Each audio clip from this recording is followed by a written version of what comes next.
ଓମ୍ ଶାନ୍ତି। ସୃଷ୍ଟି ରଚୟିତା ଜ୍ଞାନର ସାଗର ପରମାତ୍ମା ପିତାଙ୍କର ଜ୍ଞାନୀ ଆତ୍ମିକ ସନ୍ତାନମାନଙ୍କୁ ସଙ୍ଗମ ଯୁଗୀ ଶୁଭ ସକାଳର ଶୁଭ ଅଭିନନ୍ଦନ, ଶୁଭେଚ୍ଛା, ସୁସ୍ୱାଗତମ୍, ସୁପ୍ରଭାତ। ଗୀତାରେ କୁହାଯାଇଛି, ଯାହା ବିତିଗଲା ଭଲ, ଯାହା ହେଉଛି ଭଲ, ଆଗକୁ ଯାହା ହେବ ତାହା ମଧ୍ୟ ଭଲ। ଏହା ବାସ୍ତବରେ ହୃଦୟଙ୍ଗମ କରିବା ଆବଶ୍ୟକ। କେବଳ ପଢ଼ିଦେଲେ ବା ଶୁଣିଦେଲେ ଯେ ଭଲ ହେଇଯିବ ତାହା ନୁହେଁ। ଏହା କେଉଁ ଉଦ୍ଦେଶ୍ୟରେ କୁହାଯାଇଛି, କାହିଁକି କୁହାଯାଇଛି, ତାହା ବୁଝିବା ନିତାନ୍ତ ଆବଶ୍ୟକ। ଈଶ୍ୱରଙ୍କର ଏହି ରଚନାରେ ସୃଷ୍ଟି ଏକ ରଙ୍ଗମଞ୍ଚ। ଏଠାରେ ପ୍ରତ୍ୟେକ ଆତ୍ମା ଜଣେ ଜଣେ ଅଭିନେତା ଏହି ଶରୀର ରୂପକ ପୋଷାକ ପିନ୍ଧି ଅଭିନୟ କରୁଛନ୍ତି।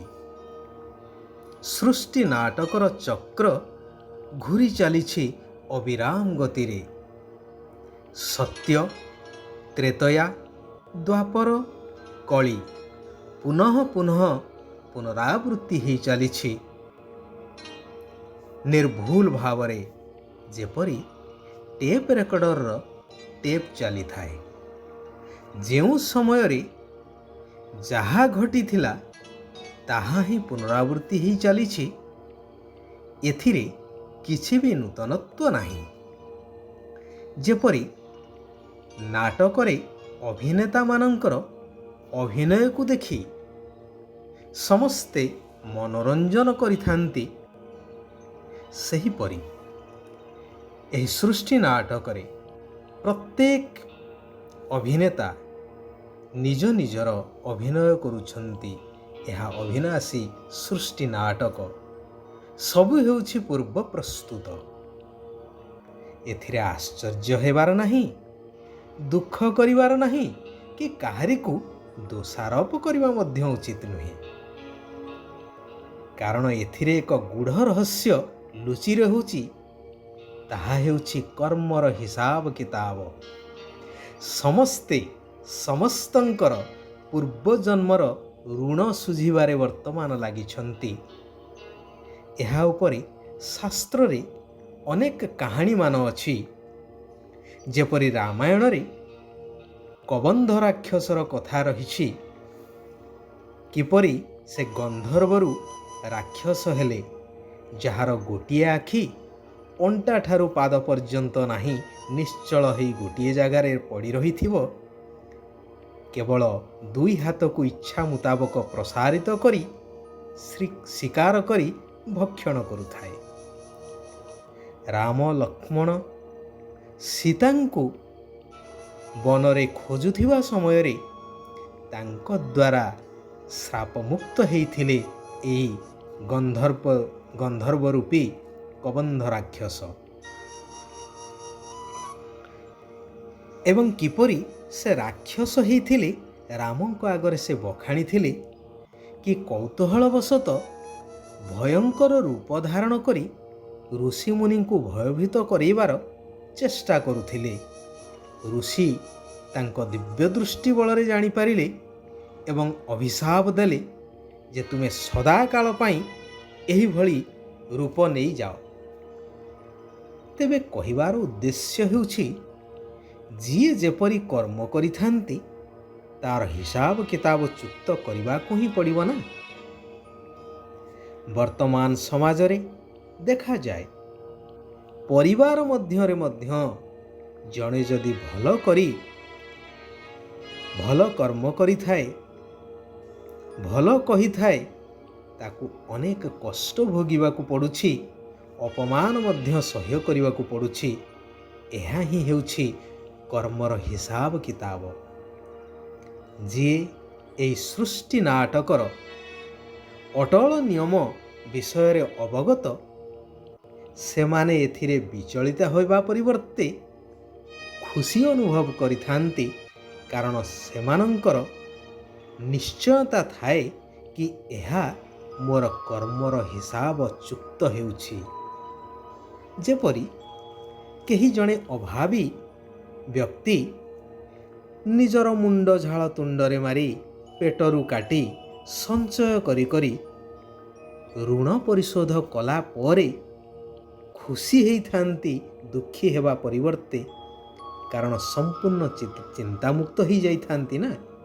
ଠିକ୍ ସେହିପରି ସେଥିପାଇଁ ଗୀତାର ସେହି ମହାନ ଉକ୍ତିର ଭାବକୁ ବାସ୍ତବରେ ବୁଝିବା ଦରକାର କି ଯାହା ବିତିଗଲା ତାହା ଭଲ, ଯାହା ଘଟୁଛି ତାହା ମଧ୍ୟ ଭଲ, ଆଉ ଆଗକୁ ଯାହା ଘଟିବ ତାହା ଆହୁରି ଭଲ।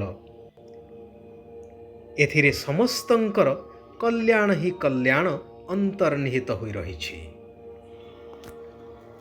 ନିରାକାର ଶିବ ଭଗବାନ କଳିଯୁଗର ଅନ୍ତ ଏବଂ ସତ୍ୟଯୁଗର ଆରମ୍ଭ ଏହି କଲ୍ୟାଣକାରୀ ପୁରୁଷୋତ୍ତମ ସଙ୍ଗମ ଯୁଗରେ ଆସି ସ୍ମୃତି ଦେଉଛନ୍ତି କି ତୁମେମାନେ ମୋର ଆଦି ସନ୍ତାନ ହିରୋ ପାର୍ଟଧାରୀ, ଅର୍ଥାତ୍ ସତ୍ୟ ଯୁଗରେ ଦେବୀ ଦେବତା ପଦଠାରୁ ଆରମ୍ଭ କରି 4 ଯୁଗ ଅତିକ୍ରମ କରି ଏହି ସଙ୍ଗମ ଯୁଗରେ ବ୍ରହ୍ମା ମୁଖ ବଂଶାବଳୀ ଶ୍ରେଷ୍ଠ ବ୍ରାହ୍ମଣର ପାଟ ବଜେଇଲା ବାଲା।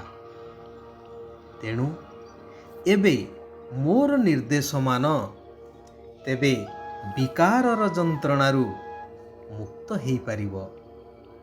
ପ୍ରଥମ କଥା ହେଉଛି, ମୁଁ ଯେଉଁ ଜ୍ଞାନ ତୁମମାନଙ୍କୁ ପ୍ରଦାନ କରିବା ପାଇଁ ଆସିଛି,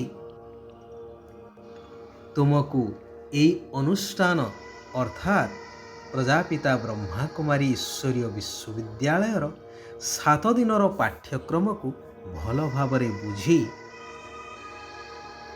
ସେହି ଅନୁସାରେ ଚାଲ, ଯଦ୍ୱାରା ତୁମେ ନିଜକୁ, ନିଜର ପ୍ରକୃତ ପିତାଙ୍କୁ ଏବଂ ଏହି ଅବିନାଶୀ ସୃଷ୍ଟି ନାଟକର ରହସ୍ୟକୁ ସହଜରେ ଜାଣିପାରିବ ଏବଂ ନିଜର ଆଦି ସ୍ୱରୂପର ସ୍ମୃତି ଦ୍ୱାରା 5 ବିକାରର ରୋଗ ସମ୍ପୂର୍ଣ୍ଣ ତୁମଠାରୁ ଦୂରୀଭୂତ ହୋଇଯିବ। ଶାସ୍ତ୍ରରେ ଉଲ୍ଲେଖ ଅଛି, ବିଶ୍ୱାସେ ମିଳଇ ହରି ତର୍କେ ବହୁଦୂର। ଧୈର୍ଯ୍ୟ ଧରି ଏହି 7 ଦିନର ପାଠ୍ୟକ୍ରମକୁ ପୂରା କର, ଯାହା ସମ୍ପୂର୍ଣ୍ଣ ନିଃଶୁଳ୍କ। ଧୀରେ ଧୀରେ ମନର ସମସ୍ତ ପ୍ରଶ୍ନର ଉତ୍ତର ଏହି 7 ଦିନ ମଧ୍ୟରେ ସମାପ୍ତ ହୋଇଯିବ, ଅର୍ଥାତ୍ ସବୁର ଉତ୍ତର ମିଳିଯିବ।